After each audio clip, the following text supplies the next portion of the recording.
Dinesh Kanagaratnam ADK. கண்டிப்பா இவர் எல்லாருக்குமே தெரிஞ்சிருக்கும். ஆனா இன்னும் இவரை தெளிவா சொல்லணும்னா AR ரஹ்மான் இசையில வெளியான தள்ளி போகாதே பாடல்ல டிராப் போர்ஷன் பாடியவர். அந்த பாடல் மட்டும் இல்லாம ரஜினி முருகன், ஓ காதல் கண்மணி, லிங்கா, பர்மா, ரேஸ்குரம், கடல், வேட்டைக்காரன் போன்ற பல படங்களையும் சில பாடல்கள் பாடியிருக்காரு. சரி, இவர் இப்ப சினி உலகத்துக்கு கொடுத்த பேட்டிய பாப்போமா? தள்ளி போகாதே பாடல் அனுபவமும் கிடைத்த வரவேற்பும் எப்படி இருக்கு? தள்ளி போகாதே பாட்டுக்கு வந்து முழுக்க முழுக்க வரவேற்பு வந்து சித் ஸ்ரீராம்னால தான், என்னால கிடையாது. இது வந்து ஒரு பெரிய ஒரு பாக்கியமாக தான் நான் கருதுறேன். என்ன சொன்னா, என்னை வந்து இந்த பாட்டில் போட வேண்டிய அவசியமே இல்லை. ஆனால் ரஹ்மான் சார் உடைய மனசு, அப்படி ஒரு மனசு என்னை கூப்பிட்டு இதோட சின்ன ரேப் போர்ஷன் பண்ணுன்னு எனக்கு கொடுத்தாங்க. அதுவே எனக்கு ஒரு பெரிய ஒரு சந்தோஷம். அந்த பாட்டு இவ்வளோ தூரம் ரீச் ஆகணும்னு நான் வந்து கொஞ்சம் கூட நினைக்கல. பிகாஸ் அது எனக்கு என்னமோ தோணல. ஏன்னா அந்த அளவு ரீச் ஆனோம். பட் எனக்கு பாட்டு கேட்டோன்னே ரொம்ப பிடிச்சிருந்தது. பட் மேபி நான் ஒரு மியூசிஷியனால அந்த பாட்டு எனக்கு ஃபீல் ஆகுது அப்படின்னு நினச்சிட்டு விட்டுட்டேன். பட் காமன் பீப்புளுக்கு இது இப்படி ஒரு புது பாட்டு எப்படி ஃபீல் ஆகுன்னு எனக்கு தெரியல. பட் அது வந்து அமேசிங் சக்ஸஸ் அண்ட் ரஹ்மான் சாரோடைய மேஜிக் அது. என்னை பொறுத்த வரைக்கும் எனக்கு வந்து பாட்டுக்கு வந்து நிறைய பேர் பாராட்டினாங்க என்னுடைய ரேப் போர்ஷன்ஸ். அதே சமயம் வந்து நிறைய பேர் கிரிட்டிசைஸும் பண்ணாங்க, சம்மந்தமே இல்லாமல் இருக்குது, பிளெண்ட் ஆகலை அப்படின்னு. ஸோ இதெல்லாம் கேட்கும்போது I just told myself that I will make it better and better. So இருந்தாலும் எனக்கு இது ஒரு பெரிய ஒரு வாய்ப்பு. இது அந்த பாட்டில் எனக்கு பாட கிடைச்சது. அதுவும் இந்த பாட்டுனால நிறைய சேஞ்சஸ் லைஃப்பில். So thanks to Rahman sir and thanks to Sid Sriram for appreciating me on this. Thank you. Rahman தவிர நீங்க வேலை செய்ய விரும்புற ஒரு இசையமைப்பாளர்? ரஹ்மான் சார் தவிர்த்து நான் ரொம்ப ரொம்ப ரொம்ப ரொம்ப ஆசைப்பட்ட மியூசிக் டைரக்டர் வந்து சந்தோஷ் நாராயணன் அவர்கள். அந்த ஆசையை நிறைவேறிடுச்சு. இப்போ மனிதன் ஒரு படத்துக்கு வந்து அவருக்கு பாடக்கூடிய வாய்ப்பு எனக்கு கிடைச்சது. இதுக்கு வந்து என்னை அந்த பாட்டை வந்து எனக்கு பாடுறதுக்கு அவங்களோட அந்த லிங்க் பண்ணி விட்டது வந்து ஸ்ரீஷா மலங்கன் அப்படின்னு சொல்லிட்டு எங்கள் அண்ணா ஒருத்தவங்க. அவங்க தான் என்னை முதன்னு இந்த கலை உலகத்துக்கு வரத்துக்கான வாய்ப்பு, அது ஒரு அமைப்பாக இருந்ததே அவர் தான். அவர் வந்து திருப்பி எனக்கு சந்தோஷ் நாராயணனோட எனக்கு இந்த ஏற்படுத்தி கொடுத்தாரு. அது ஒரு பெரிய விஷயம். நான் பாடின பாட்டில் வந்து அனிருத்தும் பாடியிருக்காங்க. ஸோ ரொம்ப ரொம்ப ரொம்ப சந்தோஷமாக இருக்குது. அது வர்றதுக்காக தான் வெயிட் பண்ணிகிட்ருக்கேன். சந்தோஷ் நாராயணுக்கு அப்புறம் நான் ரொம்ப விரும்பி பாடணும்னு ஆசைப்பட்டது வந்து அனிருத். அதுக்கு இன்னும் வாய்ப்பு கிடைக்கல. அதுக்கு கிடைச்சா நல்லபடியாக பண்ணணும்னு ஒரு ஆசை இருக்குது. பட் அதை தவிர்த்து நிறையா யார் வந்தாலும் நல்ல திறமையானவங்க இருந்தாங்கன்னா டெஃபினட்டாக, அதே மாதிரி எங்களுக்கும் வாய்ப்பு கொடுக்குறவங்க இருந்தாங்கன்னா நான் டெஃபினட்டாக நான் பண்ணுவேன். விஷால் கூட பண்ணணும்னு ஆசையாக இருக்குது. விஷால் சந்திரசேகர் கூட பண்ணணும்னு ரொம்ப ஆசையாக இருக்குது. லியான் ஜேம்ஸ் கூட பண்ணணும்னு ரொம்ப ஆசையாக இருக்குது. இது இந்த நியூ ஏஜ் மியூசிஷியன்ஸ் கூட பண்ணணும்னு ரொம்ப ரொம்ப ஆசையாக இருக்குது. Because they are all youngsters and they are all young blood and they all know how music works nowadays.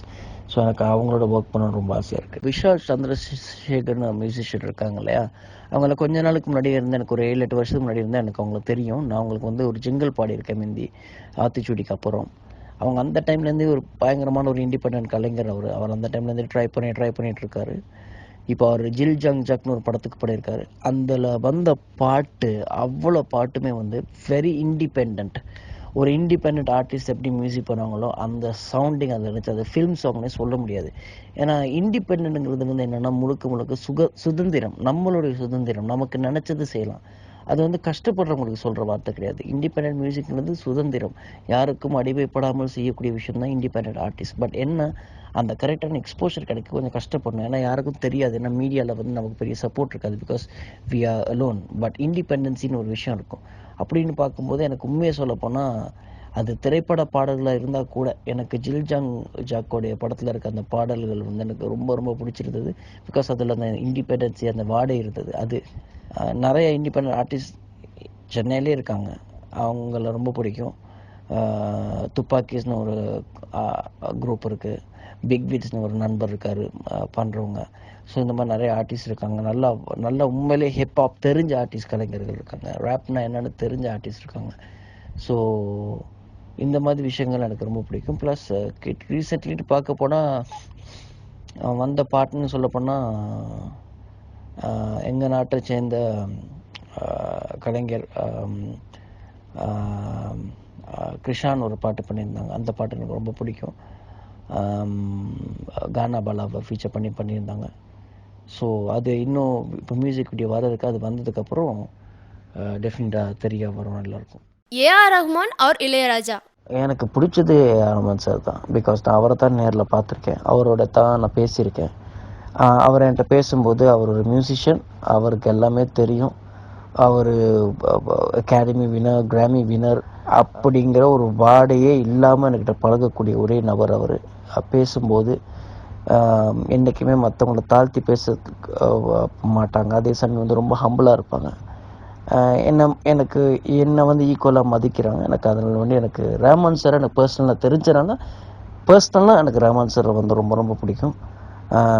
மியூசிக்னு பார்த்தா எனக்கு 2 பேர்த்தையுமே பிடிக்கும். இளையராஜா சாரோடைய பாட்டு எனக்கு ரொம்ப பிடிச்ச பாட்டு நிறையா இருக்குது. நான் ரொம்ப விரும்பி கேட்ட பாட்டு சின்னதுலேயே வந்து அந்த ராஜாதி ராஜ் இந்த ராஜா, அந்த பாட்டு வந்து இட்ஸ் அந்த டைமில் இட்ஸ் அ ரேப் ஃபார்ம். இது ஒரு லைன் பேஸ்டு ஒரு சாங் அரைஞ்ச ஒரு அந்த மாதிரி அந்த பீரியட் அப்படி ஒரு பாட்டு வந்தது ஒரு பெரிய ஒரு, இப்போ நினைக்கும் போது கூஸ் பம்ஸ் உடம்பெல்லாம் குள்ளே இருக்குது. ஸோ ஆஸ் அ மியூசிஷியன் வந்து ராஜா சாரை பற்றி எனக்கு பேசக்கூடிய தகுதியே கிடையாது. பட் எனக்கு கேட்டிங்கன்னா எனக்கு ரஹ்மான் சார் தான் பிடிக்கும், அவரை தான் எனக்கு ரொம்ப பிடிக்கும். எனக்கு சன் ஆர் ஒய்ஃப்? மகனை கொடுத்த மனைவியை நான் ரொம்ப நேசிக்கிறேன். பிகாஸ் அவையிலான இந்த வாழ்க்கையே இல்லைல்ல, எங்கேயோ எப்படியோ போயிருக்கேன், வாழ்க்கை போய் பிடிச்சிருக்கோம். பட் ஜாஸ்மின் தான் எல்லாமே லைஃப்பில். அண்ட் இது ரொம்ப இமோஷ்னலான ஒரு கொஸ்டின். பட் நான் ரொம்ப தவறுகள் நிறைய செஞ்சுருக்கேன் வாழ்க்கையில். ஸோ அதெல்லாம் என்னை எடுத்துக்கிட்டு என்னையும் திருத்தி ஒரு அளவு திருத்தி, அண்ட் பிகாஸ் எனக்கு ரொம்ப கெட்ட பழக்கம் நிறைய இருந்தது, alcohol, cigarette and all unwanted stuff. இன்றைக்கி வந்து நான் சுத்தமாக தொடுறது கிடையாது. அண்டு இப்போது சிகரெட் பிடிக்கிற நிப்பாட்டி ஒரு 3 மாதம் ஆகுது. அதுவே ஒரு பெரிய சந்தோஷமான ஒரு விஷயம். ஏன்னா இதுவரை வாழ்க்கையில் நிப்பாட்டினதே கிடையாது. 22 வருஷமாக பிடிச்சிட்ருக்கேன். ஒரு கெட்ட பழக்கம் அது. என்னுடைய சன் வந்து என் மனைவி, என்னுடைய சதத்தன், என்னுடைய உயிர் உறுப்பு, என்னுடைய இது தானே. எனக்கு முதல்ல மனைவி, அப்புறம் என்னுடைய மகன். ஸோ எங்களுடைய மகன் நாங்கள் நல்லபடியாக வளர்க்குறதுக்கு நம்ம 2 பேருமே முயற்சி செய்கிறோம். எனக்கு அவங்க தான் எல்லாமே பார்த்துக்கிறாங்க. ஏன்னா எனக்கு எந்த விதமான விஷயமும் எனக்கு தெரியாது. என்னுடைய பேங்க் டீட்டெயில்ஸ் கொண்டோ இல்லை நான் என்ன செய்யணும் எதுவுமே எனக்கு தெரியாது. எல்லாமே அவங்க தான் பார்த்துக்கிறாங்க. ஃபேமிலியை பேலன்ஸ் பண்ணுறதோ எல்லாமே. ஸோ முழு கிரெடிட் அவங்களுக்கு போகும். அவங்க இல்லைன்னா நான் உண்மையிலே இல்லை. ஸோ என்னுடைய மனைவியை எனக்கு ரொம்ப பிடிக்கும் ஃபர்ஸ்ட்டு. அப்புறம் என்னுடைய பையனை ரொம்ப பிடிக்கும். Rapper or singer? There is no much difference between a singer and a rapper. என்ன கேட்டிங்கன்னா I can sing and I can rap, but I cannot sing. ஆனால் உண்மையில கேட்டால் I prefer to be a rapper because என்னுடைய expressions, என்னுடைய உணர்ச்சிகளை நான் வெளிப்படுத்த முடியும். rap is a very very difficult art. ஏன்னா you have to write your own lyrics. இப்போ நான் வந்து சொந்தமாக ஒரு பாட்டு செய்கிறேன்னா என்னுடைய பாட்டுக்கு நான் தான் லிரிக்ஸ் எழுதுவேன். பிகாஸ் அது உண்மையாக இருக்கணும். எனக்கு என்ன தோணுதோ அதை தான் எழுதணும். That is hip hop. ஸோ எனக்கு அந்த லிரிக்கல் கண்டென்ட் எழுதக்கூடிய வாய்ப்பு கிடைக்குது. ரேப்பருங்கிறது just not somebody who just speaks word. Rap is something very emotional. நம்ம படத்தில் பண்ணுற ரேப்புக்கும் ரியல் லைஃப்பில் நம்ம ஆல்பமில் பண்ணுற ரேப்புக்கும் நிறைய வித்தியாசங்கள் இருக்குது. படத்தில் பண்ணும்போது நான் யாராச்சும் லிரிக்ஸ் எழுதி இதை தான் ரேப் பண்ணணும்னா நான் அதையும் பண்ணிடுவேன். பிகாஸ் படத்துடைய சிச்சுவேஷன் இஸ் டிஃப்ரெண்ட். அண்ட் படத்தில் வந்து நம்ம உண்மையை நம்மளுடைய கவிதையை போய் நம்ம சொல்ல முடியாது. அப்படி எழுதக்கூடிய வாய்ப்பு வந்துச்சுன்னா நான் எழுதுவேன். அப்படி இல்லைன்னு சொன்னால் யாராச்சும் எழுதுறாங்கன்னா அதை பாடிடுவேன். பட் இதுவரையும் தமிழ் சினிமாவில் படித்த எல்லா பாட்டுமே நான் எழுதின பாட்டு. இப்போது சந்தோஷ் நாராயணுக்கு பண்ணது மட்டும் கார்கி சார் எழுதியிருக்காரு. ஸோ எனக்கு ரொம்ப பிடிச்ச காரணம் வந்து ரேப் பண்ணுறதுக்கு ரொம்ப பிடிக்கிறதுக்கு காரணம் வந்து சொந்தமாக நம்மளே லிரிக் எழுதி நம்மளே எல்லா விஷயமும் செய்யலாம். அது எனக்கு ரொம்ப பிடிக்கும். பாடினா கூட நம்ம எழுதலாம். But I prefer being a rapper because it's such a soulful thing for me, just like singing. So எனக்கு ரொம்ப பிடிச்சது ரேப். ரஜினி கமல் ஆர் அஜித் விஜய்? அஜித் குமார் ரொம்ப பிடிக்கும். அஜித் குமார் ரொம்ப ரொம்ப ரொம்ப பிடிக்கும். ஏன்னா எங்கள் வீட்டில் எல்லாருமே, என் பையன் கொண்டு எல்லாருமே தல ரசிகர்கள். நான் வந்து தல ரசிகனா இருந்தது கிடையாது. பட்டு இப்போ என் ஒய்ஃபை கட்டும்போது என்னுடைய ஒய்ஃபோடைய தம்பி, என்னுடைய மச்சான், அவன் பேர் சலீம், அவன் வந்து தலை வெறியன். ஸோ அவனோட சேர்ந்து சில கேரக்டரிஸ்டிக்ஸ் பார்க்கும்போது எனக்கு ரொம்ப பிடிக்க தொடங்கிடுச்சு அஜித்குமார். அவருடைய கேரக்டர், அவருடைய ஸ்டைல் அண்ட் அவருடைய way of behaviour, attitude, and he's a person with a lot of gratitude too, so I like him a lot. And he is வெள்ளை தோல் Rajinikanth to be very honest. So எனக்கு ரொம்ப பிடிக்கும் அவங்கள. So அவங்கள ரொம்ப பிடிக்கும். விஜயும் ரொம்ப பிடிக்கும், விஜய் சார் ரொம்ப பிடிக்கும். But I prefer Ajith sir. Rap கத்துக்க எப்படி ஆர்வம் வந்துச்சு? அதுக்கு ஹெல்ப் பண்ணவங்களாம் யாரு? Rap is not an education. Rap is basically a knowledge. அது வந்து நீங்களே வந்து உங்களுக்கு இன்ஸ்பயர் ஆகி நீங்கள் க்ரியேட் பண்ணணும். வாழ்க்கையில் நீங்கள் என்னென்ன பார்க்குறீங்களோ, ஒரு விஷயத்தை இன்னைக்கு நீங்கள் பார்க்குறீங்க, அது இன்னொரு ஆள்கிட்ட போய் சொல்கிறீங்க. அந்த சொல்கிற விஷயத்த வந்து கோர்வையாக வார்த்தைகள் கோர்த்து ஒரு விதமான ஒரு மொழியில் சொல்கிறதுக்கு பேர் தான் rap. It's a kind of a message, it's a kind of a dialogue. But இது வந்து கற்றுக்க முடியாது, but by experience you can learn. And அதுக்கு செல்ஃப் இன்ட்ரெஸ்ட் நிச்சயமாக வேணும்.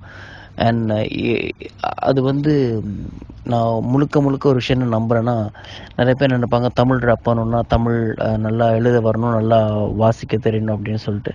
அப்படி கிடையாது. என்ன கேட்டிங்கன்னா, எனக்கு தமிழ் எழுதவோ வாசிக்கவோ தெரியாது.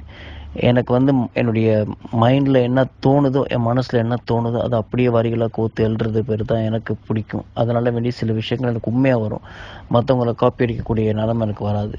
So that's rap. Sri Lanka to Singapore அந்த பயணம் பற்றி சொல்லுங்க. இலங்கை டு சிங்கப்பூருங்கிறது வந்து அது ஒரு கான்சர்ட்டுக்காக வந்த ஒரு விஷயம். பட் அப்புறம் இங்கே என்னுடைய ஒய்ஃபை நான் சந்தித்தேன். So we got married.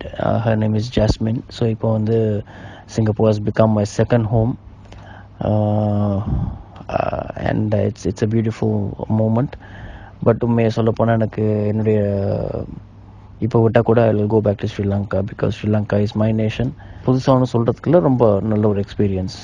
சினிமாவில் முதலாக எப்படி அறிமுகமானீங்க? சினிமாவில் வந்து 2008 வந்து ஆத்திச்சூடின்னு ஒரு பாட்டு மூலமாக விஜய் ஆண்டனி சார் தான் இன்ட்ரடியூஸ் பண்ணாங்க. ஸோ இது வந்து என்னுடைய ஓன் ப்ரொடக்ஷனில் வந்து வெளியே வந்த ஒரு பாட்டை வந்து we reproduced for a film call 4777. So அது மூலமாக தான் நான் தமிழ் சினிமா உலகத்துக்கு அறிமுகமானேன். அதுக்கப்புறம் ரொம்ப குறைவான ப்ராஜெக்ட்ஸில் தான் நான் ஒர்க் பண்ணியிருக்கேன். ஏன்னா நான் கொஞ்சம் சூஸ் பண்ணி பண்ணுவேன். ஸோ அதுக்கப்புறம் ரொம்ப நான் பண்ணலை. உங்களுடைய முதல் ஆல்பம் பற்றி சொல்லுங்க. என்னுடைய முதல் ஆல்பம் வந்து கிராஸ் கல்ச்சர் அப்படிங்கிற பேரில் வெளியான ஒரு ஆல்பம். அது வந்து 2007 ஸ்ரீலங்காவில் ரிலீஸ் பண்ணோம். இது நானும் இலங்கையில் இருந்துட்டு ஒரு கலைஞர் கஜன் அப்படின்னு சொல்லிட்டு ஒருத்தர், அவரோட சேர்ந்து தான் இந்த ஆல்பமை ரிலீஸ் பண்ணோம், ஃபர்ஸ்ட் ஆல்பம்.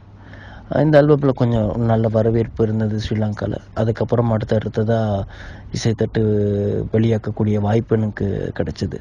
உங்களுடைய இந்த சினிமா பயணத்தில் மறக்க முடியாத தருணத்தை பற்றி சொல்லுங்க. ஏஆர் ரஹ்மான் சாரோட வந்து மியூசிக்கல் எக்ஸ்பீரியன்ஸ் வந்து இட் இஸ் வெரி மியூசிக்கல்.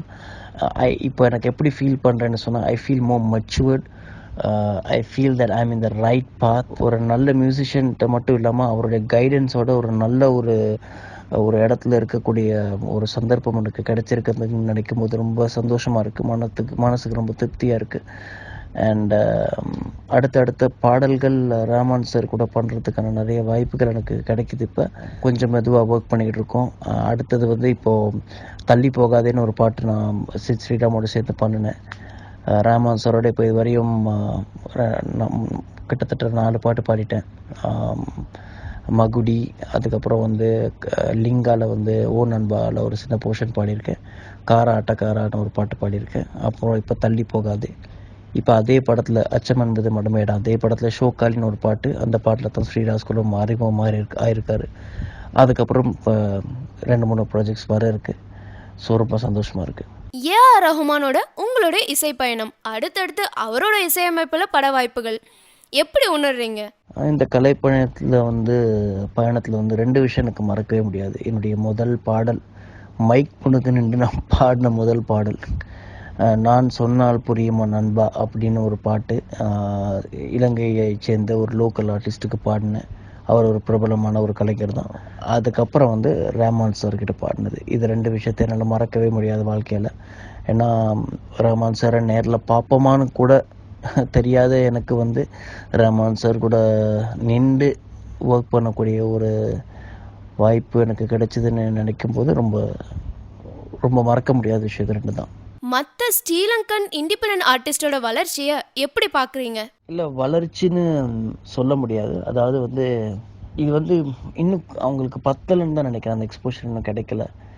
ஆனால் வளர்ச்சின்னு சொல்லப்போனால் எது வளர்ச்சின்னு சொல்லுவேன்னு சொன்னால், என்னைக்கு அவங்களுக்கு ஒரு தனித்துவம் வருதோ அன்றைக்கி தான் வளர்ச்சி அப்படின்னு பார்க்கும்போது, இப்போது ரீசெண்டாக 2-3 கலைஞர்கள் வந்து முயற்சிக்கிறாங்க எப்படியாச்சும் முன்னுக்கு வந்துடணும் அப்படின்னு.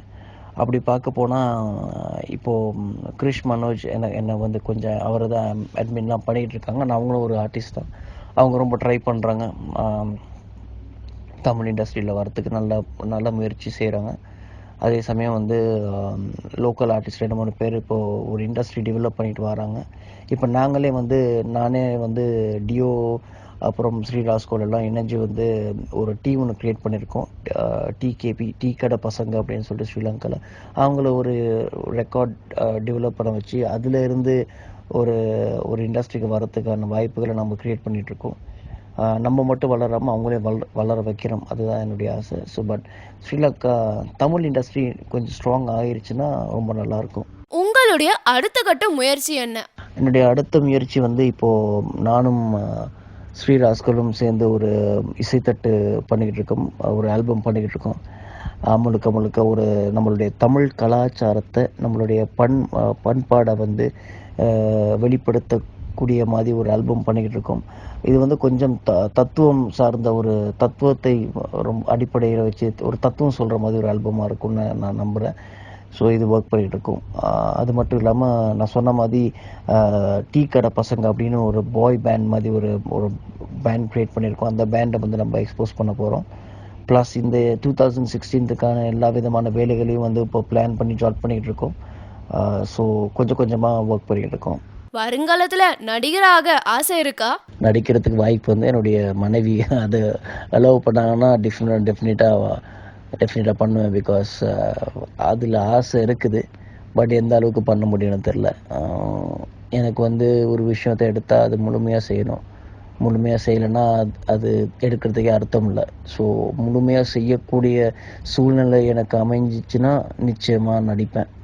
ஆனால் எத்தனையோ கலைஞர்கள் நடிப்பு வாய்ப்பு தேடி இருக்காங்க, கஷ்டப்படுறாங்க. முதல்ல அவங்களுக்கு வாய்ப்பு கிடைக்கட்டும். எனக்கு கடவுள் புண்ணியத்தில் ஏதாச்சும் ஃப்யூச்சரில் ஏதாச்சும் எது நடக்க இருக்கோ அது நடந்தால் கண்டிப்பாக. அண்ட் இது என்னுடைய personal note. And thank you very much for asking such wonderful questions. உங்களுக்கு ரொம்ப நன்றி. அந்த கேள்விகள் எல்லாமே எனக்கு ரொம்ப என்டர்டெய்னிங்காக இருந்தது. ஸோ இப்போ quite interesting. And thank you so much for the support and care. Keep in touch. Take care.